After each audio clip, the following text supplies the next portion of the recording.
Tucson Chamber of Commerce cleaning up the medians. Yes. And the Arizona Star wrote a little opinion page basically saying, hey, good job. Finally, we got the chamber playing in the Civic arena, actually doing something, getting something done. So it's not even just what's your facetious story on this one? But to me, if I read it correctly, it's not just the idea that they were applauding the chamber for civic engagement. Mm-hmm. They actually say business community. Mm. And the part that's the way they wrote that to me, there are so many small businesses that are engaged in this community. Mm-hmm. And these are the ones who pay for your kids' soccer teams. These are the ones that do the donations to the church raffle silent auction. Mm-hmm. You know what I mean? Serve on the boards and the panels. I mean, and so when they say civic involvement of the business, finally, like it's only the freaking medicinal pot hippies in Occupy Tucson that have civic involvement. Bullcrap. When you have a small business community that employs 93% of the people that are doing all this stuff, that's bull. When you see all this stuff that they donate to the food bank and the poor and all the drives they do, and we have like Ken Blanchard, who's a small business guy in Oro Valley who raises with 48,000 pounds of food, bullcrap. Do not tell me, thank God, finally the business community is getting involved with civic involvement. And the best part of it is... So should they have said political involvement? Would that have made you feel more... I mean, it's not a political thing. Right. It's about cleaning up the city. Oh, and how about banging on the city and the county for basically making the gateway in and out of your city a dilapidated crap hole? Right. I have found the best weed in Tucson, Arizona, Joe. You know where it's at? Where? The Chewies. You talked about the Chewies on Country Club and Speedway. Yeah. There is a weed right on the corner that's 5 feet as high as an elephant's eye. All right. So when Fitz and Bobby Joe Buell write their screed that says, "Oh, thank God, the business community finally is involved with our little hamlet here," stop it. You're right. You're right. Chris Edwards, Casino del Sol, and Mr. Anna's turkey outfit raised, 10,000 turkeys for Christmas. They've been doing stuff like this for years. Oh yeah. Okay. Oh, the Conquistadors and the golf tournament. $1 million a year they give back. And they build all these parks. That's all business guys and girls. Right. Oh, that gets thrown in the trash because they're not, doing hemp blankets for injured hamsters in Sri Lanka. That's crap. That's bull.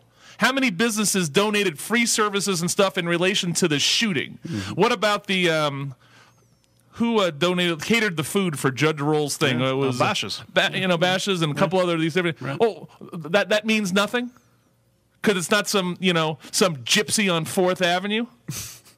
Really? You're right. So when Bobby, this is why. Right. So this is when they say when you sit there and I sit with the Tucson newspaper ad people and they go, "Oh, our ad rate's half at what it is. No one wants to buy our newspaper." Duh. Because it's all AP stories and how about some original reporting? You have a newspaper that is actively aggressive against the small business community in this town. Mm-hmm. We banged on Ann Brown, who wrote those crappy editorials and let Rio Nuevo run wild for years and basically let the city choose their cronies, rape the rest of the taxpayers, right? And just sat there and said, change order, Okay. Hooked up and big guy. Yeah. They have hire the right lawyer. They've endorsed every candidate that basically makes makes hay in the sunshine by screwing the small business, by demonizing business. Oh, those evil developers. Year, then they change quickly. Back to Now it's Small Business Day. Mm-hmm. Need a trace off. It's a proclamation. We love small business. The copper letter. Oh, and about a week after November 7th, we're going to go back screwing you. So when these people in the newspaper sit there and say, "Oh, thank goodness the little business community finally got in," go to heck. Yeah. You're kidding me. What do you think this money comes from for all this jazz? Yes. Every one of your Little League teams got a name of Sparkle Cleaners on the back. How about that? The Coxco gas station on Ina and Oracle. Is that not civic involvement? Oh, no, that's an aggressive campaign for advertise to the 4 people that are going to see a stupid soccer banner. How about the general fund revenue? Where do you think that comes from? Every time you go out to eat, every time you purchase something in the city limits, a chunk of money goes into the coffers to fix roads and do the parks. And how about the golf course guy over at Reed Park? Did you read that story? Yeah. Okay. Oh, when you give $500,000 to the Tucson Pima Arts Council, which says that they're a pass-through arts organization, but they have like a 50-something% overhead, where do you think that money comes from?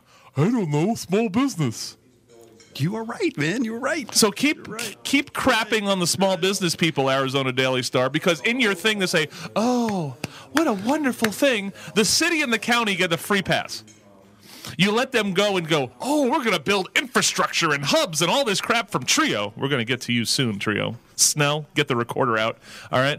And they can just let the gateway into all these flights. And the CVB and the airport authority say, oh, we can't get anyone to come in and out of our airport. We got to land at night so they don't see the medians, the condition of the roads. And so thank God the airport's going to invest $30,000 into a solar sculpture that have a Timmy the airplane. Yay!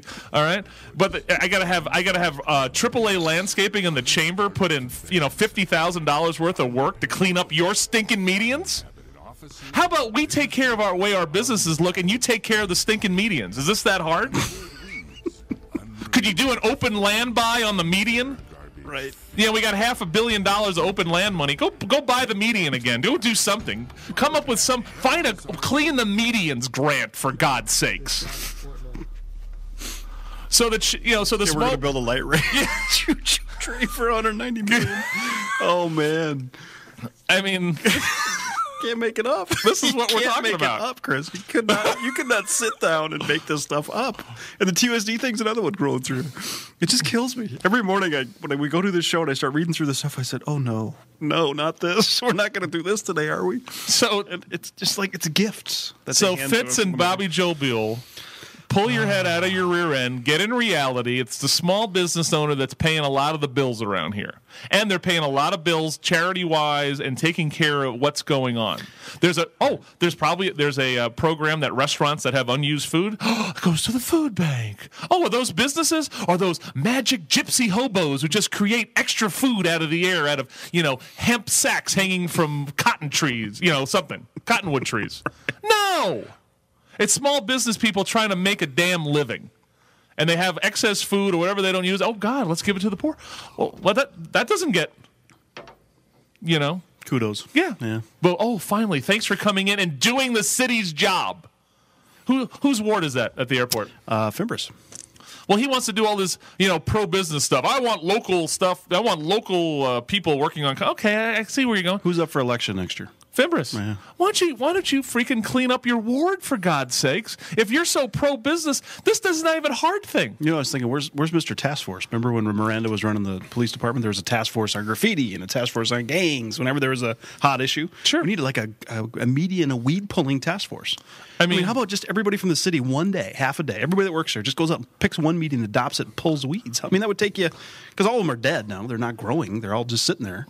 Drive down River Road, dude. You drive down River. Yeah. Some of these things are 4 feet, 3 feet, every median. You can tell where the county starts and the city starts because the cities have got the roads go crappy and the medians are full. And think about it. Karen Ulick, who wants to be the queen of Tucson. Yeah. All right. Her area, her ward's Tucson Mall. Mm-hmm. The biggest tax generator in the entire city. And it looks like the Kandahar Mall from Afghanistan around there. It does. So, who is it? The General Growth who does Tucson Mall? General Growth Property. All right. So and Bourne owns that whole Home Depot corner. So you're sitting there. And the Auto Mall. I mean, think of the sales tax collected at the Auto Mall. It's a freaking joke. That 1 square mile is probably the biggest asset the city owns as far as income generation from sales tax. And it looks like, drive down Wetmore. I got the two queens of the two boards. I got Ulick and Bronson. Look at Prince Road. That's Bronson. Yeah, both of them are Bronson. Get your Sherman tank to go to survive those potholes. Mm-hmm.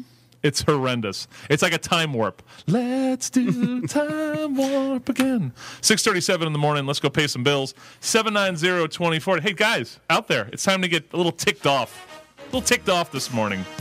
Because you know something? These are your businesses. People will not do this because they got to go through 97 potholes to get to it. After a while, they say, geez, is my strut worth buying a loaf of bread at your bakery?